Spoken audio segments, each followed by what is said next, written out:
ஜாக்கிரதையா இரு, ஏமாந்துடாத. உண்மையாகவே நீ ஏமாந்துட்ட அப்படின்னா ஒட்டுமொத்த நாடே ஏமாந்துருச்சு அப்படின்னு தாங்க அர்த்தம். கருத்து கணிப்பு, இவங்க தான் ஜெயிப்பாங்க, அவங்க தான் ஜெயிப்பாங்க, நம்பவே நம்பாத, யோசி. சோஷியல் மீடியாவில் இவங்களோட பேச்சு அவங்களோட பேச்சை பார்த்து இன்ஃப்ளூயன்ஸ் ஆகி இந்த பர்சன் தான் நமக்கான தலைவர், இந்த பர்சன் தான் நமக்கான லீடர்னு தப்பு கணக்கு போட்டுறாது. நடந்து வராங்க, ஒரு பிஜிஎம் போட்டு பாட்டு போடுறாங்க, கார்லேருந்து இறங்கும் போது ஒரு பிஜிஎம் போடுறாங்க, ஒருத்தரை கட்டி பிடிக்கிறாங்க, அங்கே ஒரு பிஜிஎம் போடுறாங்க, மேலே இருந்து கை காட்டுறாங்க, அந்த பிஜிஎம் போடுறாங்க. இது எல்லாமே ஆர்டிஸ்ட் செய்கிற வேலை. லீடர் செய்கிற வேலை என்னன்றதை யோசிச்சு கேர்ஃபுல்லாக முடிவெடு. நிறைய திட்டங்களை சொல்லுவாங்க, நான் இந்த திட்டம் செய்வேன், அந்த திட்டம் செய்வாங்க. இதில் எந்த திட்டம் உனக்கு பயனுள்ளதுன்னு பாரு. உனக்கு பயனுள்ள திட்டம் எத்தனை அவங்கக்கிட்ட இருக்குன்னு பாரு. அதுக்கப்புறம் யோசிச்சு கொஞ்சம் பாரு. யாருக்கு வாய்ப்பு கொடுத்தா இந்த நாடு முன்னேறுன்றத உனக்குள்ள ஆழமாக கேட்டுப்பாரு. அண்ணன் சொல்லிட்டாங்க, தம்பி சொல்லிட்டாங்க, என் அண்ணன் அந்த கட்சியில் இருக்காரு, எங்கள் அக்கா இந்த கட்சியில் இருக்காங்க, என்னோட அப்பா இந்த கட்சியில் இருக்காங்க. உனக்கு ரொம்ப தெரிஞ்சவங்களே அந்த இடத்துல எலெக்ஷன் நின்னாலும் கூட உண்மையாகவே இந்த நாட்டுக்கு இவங்க தேவையான்றதை யோசிச்சுப்பாரு. காசு மட்டும் வாங்காதன்னு சொல்லவே முடியாது. அது தேச துரோகம் ஆகிடும். அப்படி சொல்லிட்டேன்னா, காசு வாங்கிட்டு ஓட்டு போடாதுன்னு சொன்னான் தேச துரோகம் ஆகிடுமா? சொல்லாமா அண்ணன்? நீ காசு வாங்காதன்றது உன் தனிப்பட்ட உரிமை, அதில் நான் தலையிடல. ஆனால் இந்த காசு தான் உன்னோட வேல்யூவான்னு மட்டும் கொஞ்சம் யோசிச்சுப்பார். ஒட்டு மொத்தமாக உன் குடும்பத்தை ஒரு 10,000 ரூபா கொடுத்து விலகி வாங்குறாங்க, உன் வேல்யூ 10,000 ரூபாவான்னு பாரு.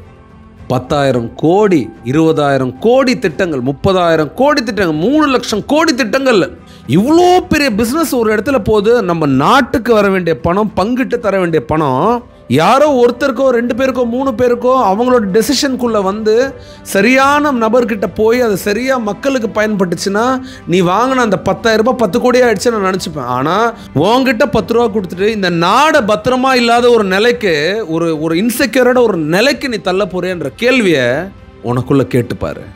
இப்போது ஒரு கல்யாணம் பண்ணுற, 20-25 வயசில் பண்ணுற, அரேஞ்ச் மேரேஜ்னா ஃபேமிலியெல்லாம் சேர்ந்து செக் பண்ணி வெரிஃபை பண்ணி இந்த பொண்ணுக்கு இந்த பையன் ஓகேவா, இந்த பையனுக்கு இந்த பொண்ணு ஓகேவா, லெவலில் டேட்லாம் போயிட்டு எல்லாம் ஓகே டிசைட் பண்ணிட்டு தான் கல்யாணம் பண்ணுறோம். அவ்வளோ கவனிக்கிற ஏன்? உன்னோட பாதுகாப்புக்காக. உன்னோட பாதுகாப்புக்கு இவ்வளோ கவனம் தேவை, நம்ம நாடோட பாதுகாப்புக்கு எவ்வளோ கவனம் தேவை? ரொம்ப யோசிச்சு ஒரு லைஃப் பார்ட்னர் எப்படி தேர்ந்தெடுப்போம், அதே மாதிரி தான் நம்ம நேஷனை நம்ம வின் பண்ணுறதுக்காக ஒரு சரியான லீடரை தேர்ந்தெடுக்க வேண்டிய நேரம் இது. யோசிச்சு உன்னோட லீடர் நீ தேர்ந்தெடு. நிறைய பார்ட்டிஸ் இருக்குது, ரெஜிஸ்டர்ட் பார்ட்டிஸ் நிறைய இருக்குது. நிறைய பேர் சுயேட்சையாக நிற்பாங்க, இண்டிவிஜுவல்ஸ் நிற்பாங்க, நேஷ்னல் பார்ட்டிஸ் இருக்குது, ஸ்டேட் பார்ட்டிஸ் இருக்குது, நிறைய இருக்குது. இப்போது இந்த பார்ட்டிக்காக நான் வந்து இந்த பர்சனை சூஸ் பண்ணுறேன், இவங்களுக்காக அப்படிலாம் இல்லை. அந்த இண்டிவிஜுவல் இஸ் யோர் லீடர். அது ஆணா நிற்கட்டும், பெண் நிற்கட்டும், இல்லை திருநங்கை நிற்கட்டும், அங்கே யாராவனாலும் நிற்கட்டும், அந்த ஒரு பர்சன் வந்து நம்ம ஊருக்கு, உன்னோட தொகுதிக்கு, உன்னோட டிஸ்ட்ரிக்ட்க்கு, உன் கிராமத்துக்கு, உன் வீட்டை சுற்றி இருக்கிறவங்களுக்கு இந்த பர்சன் கார்டியலாக இருப்பாங்களா, நம்மளை சக மனுஷனை பார்த்து நம்ம மக்களை உயர்த்துவாங்களான்றதை பாரு. ரொம்ப முக்கியம். இன்னொன்று என்னென்னா, பர்சனலாக அவங்கள கொஞ்சம் நீ இன்வெஸ்டிகேட் பண்ணு. ஓட் போடுறதுக்கு முன்னாடி இந்த பர்சனால் உண்மையாகவே நம்மளோட ஊரை, நம்மளோட இடத்த, நம்மளோட தொகுதியை, நம்ம கான்ஸ்டியூவன்சியை ரெஸ்பெக்ட்ஃபுல்லாக ட்ரீட் பண்ணுவார். ஏன்னா பர்சனல் லைஃப்பில் ஒரு மனுஷனால் மற்றவங்களுக்கு ரெஸ்பெக்ட் கொடுக்க முடியலன்னா நிச்சயமாக பீப்புளுக்கு எந்த ரெஸ்பெக்டும் கிடைக்காது. ரொம்ப முக்கியம், எலெக்ஷனுக்கு அப்புறம் இவர் வெளியே வருவாரான்றது பாரு. ஏன்னா நிறைய பேர் எலெக்ஷன் அப்போ நல்லா வராங்க, அங்கங்கே க்ரௌடை நிறுத்துகிறாங்க. கொஞ்சம் தள்ளி போய் பார்த்தா எல்லார் கையிலையும் காசு கொடுத்துட்டு அங்கே சண்டை நடக்கு தனியாக குரூப்பாக. இந்த மீடியாவில் பார்த்துருப்பீங்க, பலாயிரம் கூட்டம் அந்த லீடருக்கு வந்துச்சு. ஐயோ, இந்த பர்சனுக்கு வந்து பல கோடி ரூபாய். இப்போ ஏன் சொல்கிறேன், right leader will not count the people who was listening to him R her. எத்தனை பேர் இவங்க பேச்சை கவனிச்சிட்டு இருந்தாங்க அப்படின்றத வச்சு அந்த லீடர் சக்ஸஸ்ஃபுல் இல்லைங்க.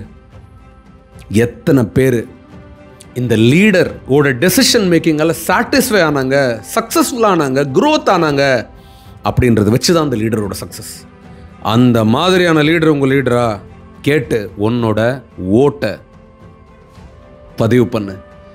இந்த கட்ட விரல் நீ அழுத்து திரும்ப திரும்ப திரும்ப இந்த நாட்டுக்கு, இந்த உலகத்துக்கு, எல்லாத்துக்கும் ஞாபகப்படுத்தணும். ஒவ்வொரு இந்தியனும் புத்திசாலி பார்த்து தான் அவனோட லீடரை சூஸ் பண்ணுறான்னு சொல்லி ஒவ்வொரு தடவை நம்ம நேஷன் டெவலப் ஆகும் போது அது வேர்ல்டுக்கே தெரியணும். புதுசாக ஓட்டு போடுறவங்க பார்த்து போடு, முன்னாடியே ஓட்டு போட்டவங்க யோசிச்சு போடு. அரசியல் பேசு, அரசியல் பழகு, அரசியல் என்னன்றத முழுசாக தெரிஞ்சுக்கோ. எதுவுமே தப்பு இல்லை. யோசிச்சு உன்னோட ஓட்டை போடு. Thank you so much.